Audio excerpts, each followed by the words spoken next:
I'd like to welcome you to W232, and I'd like to spend a few minutes going over the nature of the course, introducing myself, talking a little bit about expectations, that kind of thing.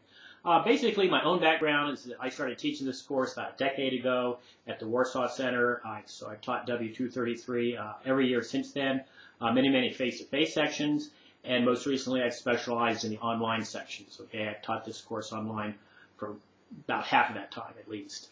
My background before that is I used to be a journalist, I used to be a photographer, both in the private sector and in the United States Army. I got my bachelor's degree from Duke University many years ago in sociology and English. And I retired from journalism after a 25-year career in North Manchester, Indiana, and then I went over to Fort Wayne and obtained my master's degree. I was interested in switching careers after 25 years in one field, and I wanted to teach writing instead of just doing it all the time, okay? So I got my master's degree at IPFW, and I did that in composition theory, so I'm well trained to teach this course, okay, and I also got it in American literature, just for fun. Many of you already know me from W131 or W232, that's the summer business writing class, and a few of you also know me from J210, all right? I'm really privileged to teach photography online for IPFW, and mainly that's based on my credentials from my terrific experience. When I was in the Army, I was able to attend the U.S. Army Signal Corps School at Fort Monmouth, New Jersey. Terrific photo school, absolutely incredible. So my background is also in photography. If you haven't taken that class from me, it does count for the Area 5 requirements, all right, that you need 3 credit hours. And I'm also one of the authors, co-authors of the textbook for J210. So I have a lot of experience in writing, a lot of experience in teaching. Now, let me talk a little bit about you guys, okay? I know the foremost question in your minds is how to get a good grade, okay? Well, one place to start is please read the syllabus, okay? And if you look at the syllabus, you know there's plenty of work in this class. There's a lot of work. Now, that doesn't mean the class is difficult, okay? It's not rocket science. And the way to get a good grade is very, very simple in this class. And those of you who took 131 from me already know it. Ta-da! Do the work, get the grade. It's that simple. If you do the work, I can guarantee that you'll get a B or an A, okay? You have to do the work on time, of course, and you have to do it thoroughly, but you will get a B or an A if you don't take any shortcuts. Do all the readings, do all the discussions, turn in, engage the material thoroughly, engage the writing assignments thoroughly, turn them in on time, and you are guaranteed a B or an A. Because that's the way the course is designed. That's the way I teach, okay? Basically, the course is structured in a sequence fashion, and it's designed that way to build skill upon skill, okay? The first 2 units of the course, you'll see, I'll get to this again in a minute, the course is divided into units. First 2 units prepare you to write this research paper, which is what this class is all about. The 3rd unit actually causes you to write the paper. I have a deadline every single solitary week during the 3rd unit, and you're actually writing elements of the paper the entire time, okay? So the whole course is designed to get you to the final paper on time. No procrastination, all right? The 4th unit gives you the opportunity to get feedback on the paper, gives you some ideas for revision strategies, that you get to revise it, of course, for a higher grade. You can easily earn a 1 full letter grade higher by revising the paper, okay? Basically, do the readings, do the writings, do the discussions thoroughly. The class is heavily predicated on discussion forums, okay, interactive discussion forums. Be on time. That equals a B or an A for the class.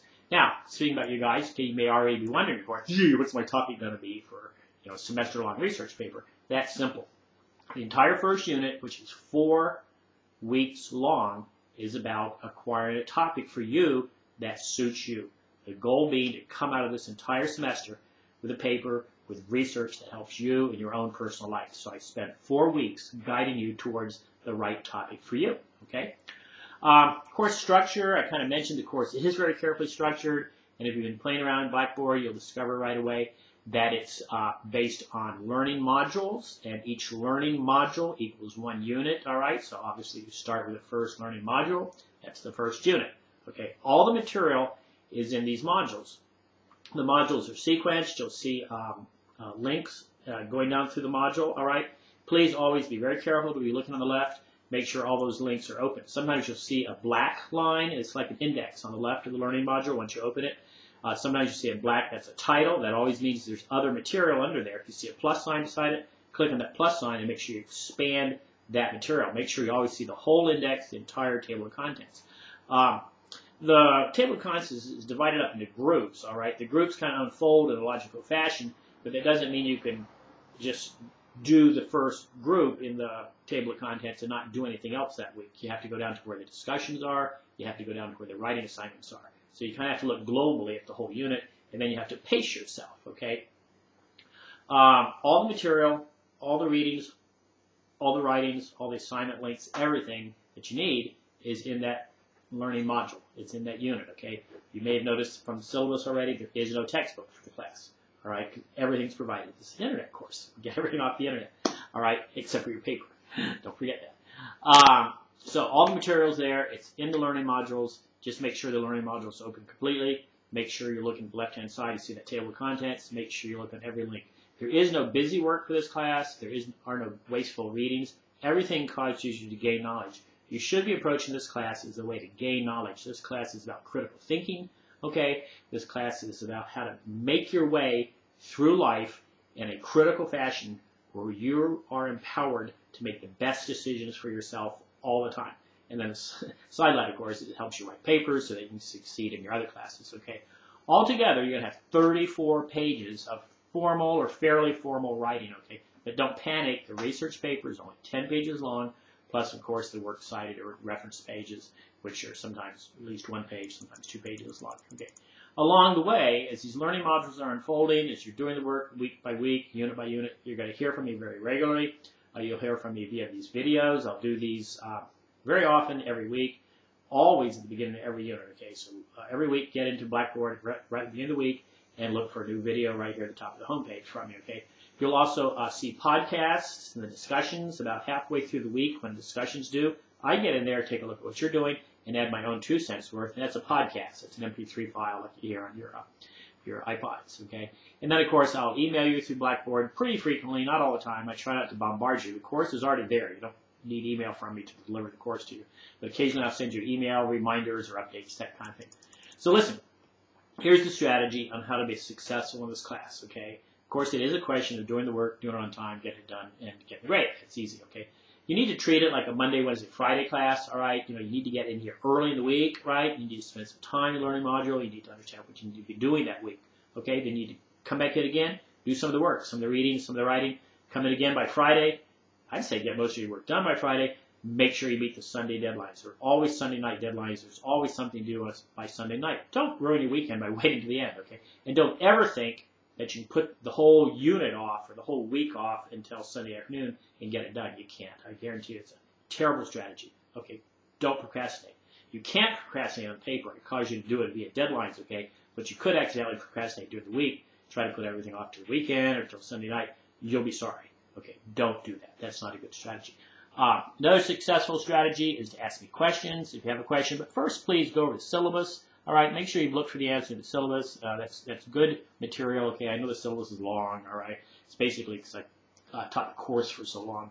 All right, keep thinking of new things or new wrinkles from you guys. Okay, you need to add in there. But a lot of the questions answered in the syllabus, and all of the questions are answered in the learning modules. All the criteria for each assignment every single week is right there in the learning module. But I still like questions. Don't mind asking me questions. I like them. You can ask them via email. Of course, don't wait till Friday afternoon. I'm not reading my email on the weekends. Sorry, I don't work on the weekends. Okay. You can also visit me during the week in Skype or the Blackboard chat room. Okay, I hold virtual office hours. Just email me sometime in the week. Say, hey, Mr. Weller, are you available tomorrow at 3 o'clock? I probably am. I'll be glad to meet with you. Or say you're available this evening or tomorrow evening at 7 o'clock or 6 o'clock. I probably am. Go ahead, and we can get together and chat or via Skype. Skype's a lot of fun, by the way. I need to wrap this up. So you have some week 1 work due at the end of this week. Okay, please read the syllabus. That's important. Please look at the other material in the class information folder. Kind of get a feel for the class, feel for what you could be doing over the next 16 weeks. Then please go to Unit 1 Learning Module. All right, look through it and get down there where you see an item about week 1 discussion that's due, top 10 list. That's very, very important. I'm going to use that to help you find the right topic, so get that done by Sunday night. And then also just for fun, a critical thinking exercise. Once you get in there and think about feminism, all right, and that's also due Sunday night. And I'll get in there during this week and make some comments, my own 10 cents about feminism. It's just a good way to get the class discussions going. And it's a critical thinking exercise. This class is all about critical thinking. Get outside your own little box. Think about things from a broader, bigger perspective. Think about things from a factual perspective, from what the research tells us, that kind of thing. Be your own person. That's the goal. Okay, hey, enjoy.